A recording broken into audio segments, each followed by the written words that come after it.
Preferring their tracksuits. Not really required though. Temperature about 20 degrees. Perfect conditions. A little bit of a breeze from the north. I'm sure there are a few butterflies in those bellies. I'm sure early on. Peterson and a Waratifi. It's going to be one to watch. Durakovic. All the South Melbourne players, in fact all the players except McLaren inside the Melbourne Croatia half, and Francis is in the thick of it again. Talayat showing himself in on Blair, and this has been building since round one this season. There were some very heavy tackles took place at Middle Park that day in October. They've been battling to be the top dog in Melbourne soccer all year, and now number one in Australia is at stake. Nothing wrong with that tackle from Blair on Kalic. It's this one here we have to watch out for, and yeah, Francis definitely late there. I think he was stupid, sort of ignoring. Marth blasts. Yes! Andrew Marth, a crack. Only his second of the season. What a time to score it. In the 26th minute, Melbourne Croatia 1-0 up. It was a great strike by Marth, Peter, but what a soft goal. There's Talayat, you go throw again. Laid back by Biscuits, and a great strike. Actually took a deflection off of Postecoglou by the look of it, wasn't it? Yes, watch for number 3, Angie Postecoglou. Just got a touch. The same, it looks like it went underneath McLaren from there. A delighted Marth. And I'm sure Billy Vojtek, our guest on the locker room tonight. 51 years. And a legend. Oh, he's an absolute legend. I want you to put it out there. Tell me a player that's ever pulled on the Melbourne. Come on, Billy. Seen him coming up. I would not be fair to so many players. Give me four. Well, the four. You know, I would have to say. Biscuit was one of the best. Longevity was there. He done everything for this club. Jim McKay, without any doubt, one of the best. Tommy Cummings, without doubt, unbelievable player. You know what I mean? Frank Marth. I mean, let's face it, he was a terrific player. Then you've got Horvath, and you've got all the others that were just as brilliant level. And probably the best of them all is Mark Viduka, because what he did in Europe for our club and for the Croatian community. It was just unbelievable, so I would have to put him on top. We got the Dukes there. We got him in the end. Hardly a surprise. You're on the locker room on this Thursday night, coming live from Summer Street, the venue of the great Melbourne Knights, Melbourne Croatia. We use the word unashamedly. We had a long discussion about that. I want to ask Billy Vojtek, yes, JFOT. You've got the team of the century there for Melbourne Knights. I'll just read it out for the folks. Some of the names, as I said, Peter Blasby off the top of the chart there in goals. Number 2 was George Hanna, a strong defender. Stevie Horvath at number 3. Steve Kokoska, a marvellous player. Stabber Marth, who we'll be seeing later on at number 5. Number 6, Jimmy McKay, who of course Billy's mentioned. Number 7, Tommy Cumming. Number 8, Josip Biskic. Number 9, Billy himself, the great man. Number 10, the captain, Horst Rau. And of course number 11, the B-Bomber. You're on the locker room on this Thursday night. It just sounds like grumpy old men sitting around, but I tell you what, Billy Vojtek is one of our most fascinating guests because he's got a really rich history at this club, and not only that, he remains really involved with the Melbourne Knights. The Melbourne Knights helping us out sponsorship-wise tonight, along with I&D Constructions, Northcote City, Sydney Olympic, Heidelberg United, Lex Andros. Bags, the man with the plastic obsession. He wears plastic clothes, he's got a plastic car, his wife.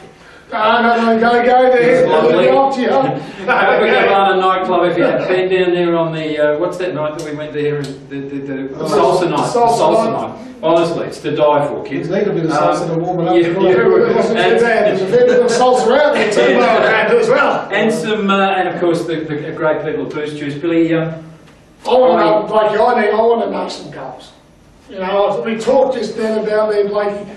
He talked about the 96, and you know what I've been research? I jumped on my own Google, turned the computer on, didn't figure it out how to do it, right? And up come my mate Stella, right? the 95th, 96 is the one you talk about. Stabbers belted one in from 35. Yes, yes. Hey, they're not bad for an old No, mate. very- They're okay. very They're proud of another it, win there my was little boys all fantastic. grown up. Hey, well done. Talk to me. One of the best goals you scored in your career. You played for Australia 44 times, 18 goals, which anyone in this day, that is a fabulous. What is yours? How did you go? 95, sorry, mate. 94, 95. I did say 95, 96, the drugs are kicked in. Research, It's mate. okay, painkillers are okay. Take the research to So, right now, talk me through one of the best goals you've scored. Look, Is there one? Yeah, there's about three that I really like. 1968, Slavia final, Melbourne Croatia, first time ever in the final Ampol Cup, which was a big thing for Ampol Cup. Used to be a big competition. Huge. It was before the season. All the teams were there. What was the crowd? And it was just incredible. How many people there, Billy? Almost. Build it up for us. I think about 20,000? 17,000 in that game. But anyway, what it was is that the week before that, we beat Juventus 1-0. I scored a goal from 30 metres. It hit the stanchion and ball bounced out. Nobody saw it, only the referees. You know, that was one of my best goals. And then the week after that, we played Slavia in the final. What happened was that 1-1, extra time, everybody's there. Slavia had an unbelievable side. Billy Cook, Shepherd, you name it, Goodwin, Rybaritos in goal, all over the place they had a really good side. 1-1, half time, extra time. Strife was in the goal, just like a goalkeeper that played only 62 in a World Cup final against Brazil. And I got the ball somewhere at the halfway line, I beat about 4 or 5 of them. They were all dead and I was dead, I don't know, but I just kept that ball and I just kept going. He came at me and I smashed it that way. The ball went in and we won the cup final. We won 2-1 in extra time, beating Slavia. Melbourne Croatia's first ever major trophy. First ever. So that's always in my The mind. roar of 17,000 mad fans echoed across Batman Park. Yeah, well, that was, but before that, I started playing for Australia, and of course we went to Vietnam, and I played all the matches. I never scored a one bloody goal, but It's all after 90 games, it's all right. The coach Joe Blasic, he had a faith in me. He said, "Don't worry, the goals will come." You know, it was unbelievable forward line. Ottia Boni, Tony McCall, Ottia Boni, Johnny Warren, Ray Bartz and myself up the front. We played the 5 up the front with Johnny Warren. Who was at the back? At the back was The old 2-3-5. Medford Shaper right half, Westwater left half, Van Affen, and then we've got Eckerley and George Keith. And so what happened was, we're playing Korea in the final, and they just scored the goal. 1-0 they led. When we saw Korea playing there, we watched them, we said, what are we doing here, the Australian national team? We watched them, they were beating everybody easily. Now we struggled here and there and everywhere. But by the time that final came, we thought, yeah, we can do it, we've got to do it. Anyway, the ball came down the left, I beat a couple of players left and I smacked the ball, and the ball went right in the corner, 1-1. So 1-1, we beat them 3-2. We led 3-1, Johnny Warren scored the other goal, 3-1, and they scored a goal towards the end, but we beat them 3-2. So that was my first for Australia, which I remember very, very well. Be hard not to represent And your then, country. the other big one was in the Dockery Cup final, 1970. Remember Dockery, hang on, Blake, he's got to ring back some bell. Amco, we're reminiscing here. Amco Cup, Dockery Cup. Yeah. I remember as a kid, unbelievable. We played Juventus in the final, wasn't beaten that year. They had unbelievable teams, Salisbury, Dimaci, Jack Riley in goal. They were never got beaten. We beat them 2-0 that night. I scored one of the goals, the first one under from 30 metres, and Jim Mackay scored another one, and that we won the Dockery Cup also. We won the Dockery Cup 2 years before that, just the same. But that was I actually recall Melbourne Croatia a couple of years later winning the Dockery Cup Yeah, against that's Juventus 7-0. Oh, what, that was big. That's when we really thrashed them, I We've got to stick to schedule. You're watching the locker room on a Thursday night. If you let me talk, cut me. I know, you can take something, give him this medication. Billy Vojtek, without doubt, the primo guest that we probably had on the locker room on the journey. Sensational. Now, we've got to, did we acknowledge our sponsors before? I have no idea what we're doing. I'm just mesmerised by Billy's stories, which are fantastic. We've got all lovely sponsors, yes, we can give a mention again. we really I&D Constructions. I&D Constructors, who are fabulous if you want something constructed, so it's the name's in the title. As long as it's not in plastic. The Melbourne Knights, who are Melbourne Croatia, and we're proud of that. Northcote City, Sydney Olympic, of course, Heidelberg United, our sponsors every week. Prime Plastic Bags, Coca-Cola and Boost. Just we thank those people. We thank also the number of people who are actually supporting the locker room, the website and the webcast. So I believe we're trending upwards. I actually don't know what that means. I'm still struggling with the whole concept of the internet, but I understand. We're getting a lot of hits, which is fantastic. That's not. That means hits, means button. Yeah, they're clicking on. So we're really grateful to you. And if you do want to reminisce a little bit more, I mean, it's the story. You know, let's contextualise this for the young ones out there who are born of the computer generation and the A-League. Let me just tell you that the Melbourne Croatia teams that Billy's talking about, the Melbourne Croatia teams that we're talking about, the modern ones, in my humble opinion, I'll put it to the panel, would walk over the top of any existing A-League club in a canter. They could do it with one hand type, one leg type. I wouldn't doubt that. I wouldn't doubt that. Extraordinary. It's been that an extraordinary football club. At its purest. It really was. An extraordinary club with extraordinary talent. You played against some of the great Knights. I have to admit, mate, 100%. And we've always been fascinated. Imagine these, no, I'm not saying this disrespectful, imagine this era of these people in this day and age of the game. You know, we talk about, not here, but we talk about people that go at half time, they've had a fag or whatever else.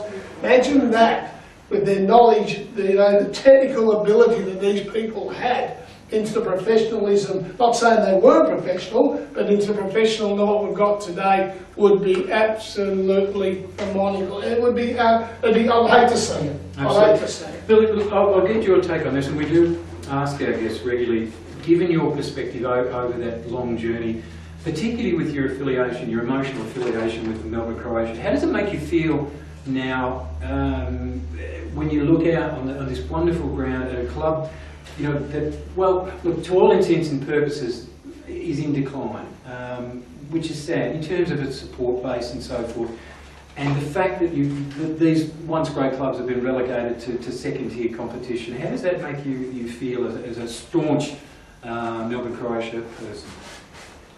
Well, look, to me, I always look at it, you know, we were a terrific club, we were a great club.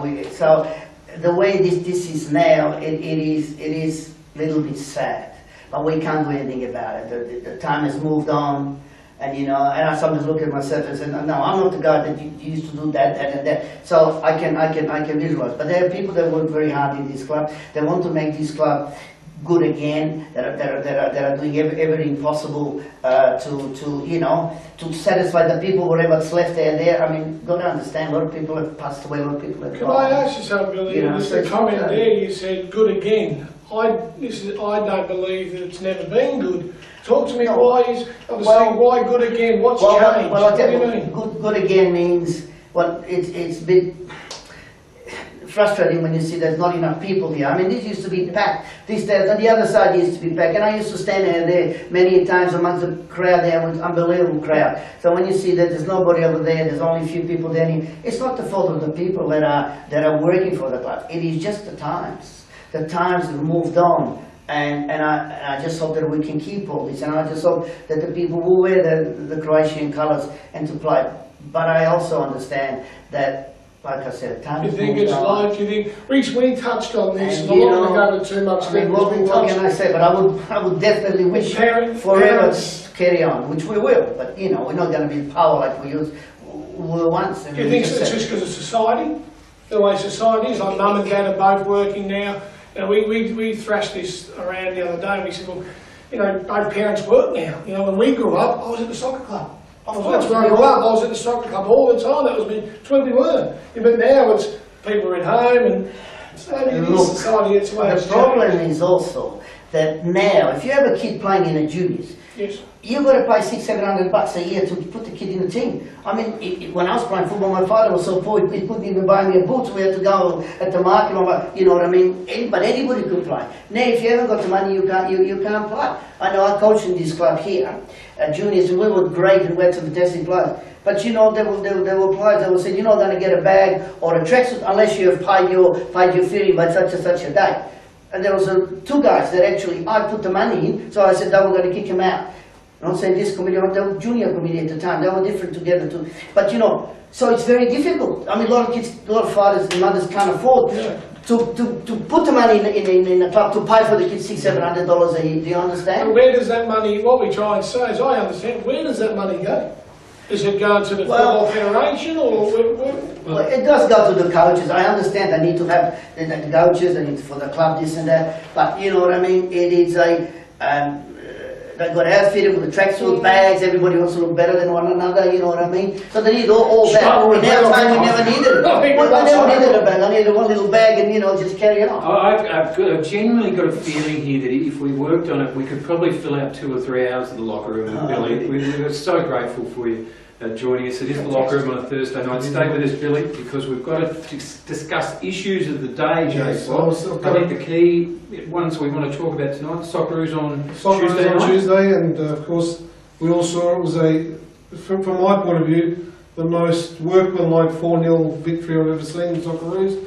They did the job, they got it done, played with a bit of style in patches, but the important thing was they got the job done. It's only half done because coming Tuesday in Sydney, they've got to run up against Iraq, and if we win that... Iraq's got a lot to play for, well, they've been, in effect, knocked out, so they can work the other way, they're going to be more relaxed. They could be a great spoiler. You know, they said, come on, they've done it before. Nothing to lose. So the job, as much as it was a great win, and we all agree it was a great win, but the job's only half done. We're not there yet. Now, talking about, of course, the revamped local competition in Victoria. We're out at the Melbourne Knights tonight, and I know you were doing a bit of research about where they stand. Yeah, the Melbourne Knights did what I think most clubs should do, if not all, and they went through a process, from what I'm led to believe, where they got in front of their members, so had a meeting with all the members, put forth the actual proposal as the new system is proposed by the FFV in the guise of the NPLV, and basically put it out unashamedly as it would be, and of course the members knocked it back, so they've actually decided not to go through with an expression of interest for this and for this new competition, and of course in effect remain a community club. I've got a question then for both of you. Could you even conceive of a senior Victorian competition that didn't have a club as powerful and strong and well placed in terms of owning their own stadium, and a fantastic stadium it is? It's embarrassing to think of, to consider. Well, I'll put it to you this way. I think basically the club has made a statement, and that says a lot about what the proposal is. This club is one of the powerhouses of Victorian soccer. And for them not to want to be a part of it, or at least not to seek an expression of it, that is saying, and in fact, from what I gather, a lot of the other clubs, like the Green Gullies and then a few of the other clubs in the Premier competition, have decided against the expression of interest.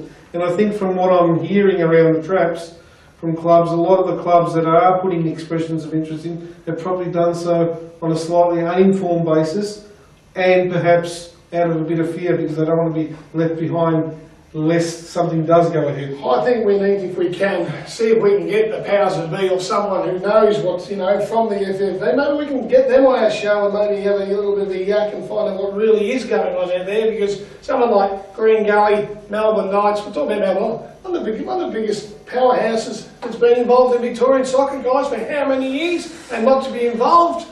I understand the procedures, what they're trying to do, and making people accountable. I understand that, but they've got to work with clubs, not just say they're the rules, that's it. It doesn't work that way, because what's going to happen is, mate, the game's going to get worse. Well, Dougie, I think one of the big sticking points from talking to a couple of guys before the show was that pretty much with the new proposal as it is proposed there, is that the club pretty much gives away its intellectual property rights. So basically, if a club, for example, 2 or 3 years into the venture decides, hey, this is not for us, we want to pull out of this, what can happen is, from what I gather, the powers that be can pretty much say, well, the administration of that club is gone, they instill their own administration, and basically someone else that might not have had any affiliation with your club may be left to run the club in the long run. And there goes all your club's history pretty much. So that's one of the big sticking points, I think, that a lot of clubs don't realise. Well, next week, I think we'll touch on some of the basics. I know what we do with some time, but I reckon we probably need to figure it out. Well, it's a brave move by the Melbourne Knights, but I applaud them at least putting it up to the members. But what happens with Melbourne? I would like to know what happens to Melbourne Knights then. They remain a community club. They remain a community club, and I think that more would turn to see the futility. I think ultimately the Melbourne Knights and the other clubs that are dropping out are actually. But do you really think that the league can go without something like Melbourne Knights? No, that's exactly Cameron, the answer to that is it's almost. To me, that's not a proper league. Top Victorian league without a club like Melbourne Knights, who've been I'm a Heidelberg supporter, as you all know, but not having a Melbourne Knights or a Melbourne Croatia in the top league is just criminal. Can I tell you? I'm going to bring it down to let's have a look what Melbourne Knights has done for Australian soccer. And I'm just going to break it down. We've just rattled off how many names, how many players? Mark Viduka, one of the best. Melbourne Knights, Croatia, whichever way you want to call, is being behind of so many great players, Australian internationals, and you just want to sidekick that? Sorry, but they have influenced the game the last generations because of what they've done and their foundations of the club. That's we just want to throw that away. That is the point. It's 50, 60 years of a culture of developing great football. We've had this discussion before, gentlemen. We'll continue to have it. It's an unravelling drama. There is no doubt about that. But again, before I get on another one of those rants, it's criminal what has happened over the course of the last 10 years. These great, proud, wonderful, wonderful clubs. And Billy might not be saying, but I tell you what, from my perspective as a journalist of 25 years covering the game, it hurts me to see them this happening. Billy, you have been a gorgeous, beautiful guest, and you have set a trend with that hairstyle that I am now trying to emulate.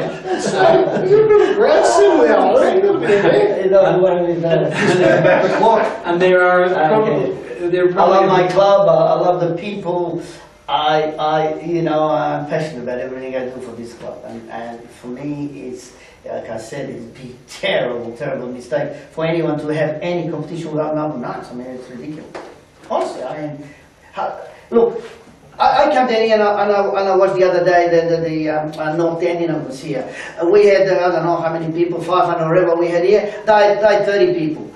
I mean, you know what I mean? I mean, we are the only ones that everywhere we go, our supporters go. The others don't even go anywhere. Just as he was in his playing days, Billy Vojtek hit the fire extinguisher. The man is on fire right now. but you know what I mean? I can understand.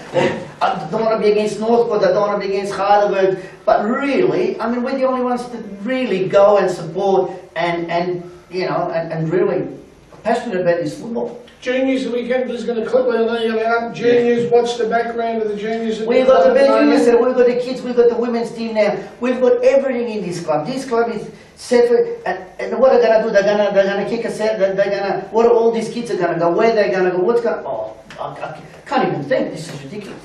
Yes, let me give him a No, you're on the locker room on this Thursday night, Billy. We have to start to wind down. Doug, do I have to discipline you again? Yes, please start me. We are going to run out of time, or videotape, or whatever the hell they have. I'm with Billy on this. I'm with Billy on it too. If you've heard me rant in recent times, I totally agree. Our sponsors tonight, and we thank them most sincerely, I&D Constructions, the Melbourne Knights, and it's great to be revisiting this old stadium. Fantastic memories. Northcote City, Sydney Olympic, Heidelberg United, Prime Plastic Bags, Copacabana International, of course, and Boost Juice. Their support is profoundly welcomed, as is the support of the people on the interweb, as they call it, I understand, where people can see things that they couldn't access 10 years ago without going to one of those sexy land stores. Both legal and illegal. Yes. And I love sexy land. We should get them on as a sponsor. I could maybe wear some of their gear. Billy, certainly should. Please no. That would be burned on your retinas for the remainder of your life. Billy, thank you so much for joining us. Really appreciate it. You are a living legend. You really are. You know, I used to come to watch the game, Heidelberg, Croatia all the time, but you and Biscay had some unbelievable battles. Well, speaking of unbelievable battles, battles, Doug Hodgson and Francis Awaratifi, one of the most famous moments in Doug Hodgson's esteemed career. Doug Hodgson, the hard man. There's a great photograph at the Heidelberg United. Subject of a lawsuit.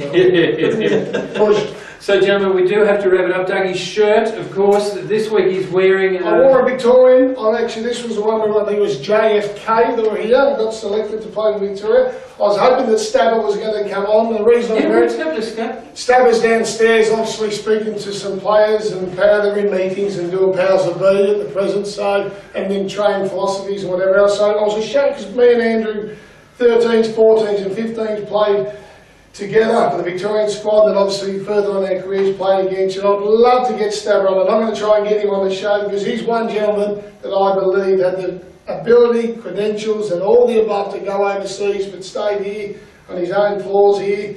And what a man, and what I'd say, 300 gamer, a legend, and he had all the ability, and he was smarter than you, he was tougher than you, he had more ability than you, and I liked him more ability than you. So in every way you were.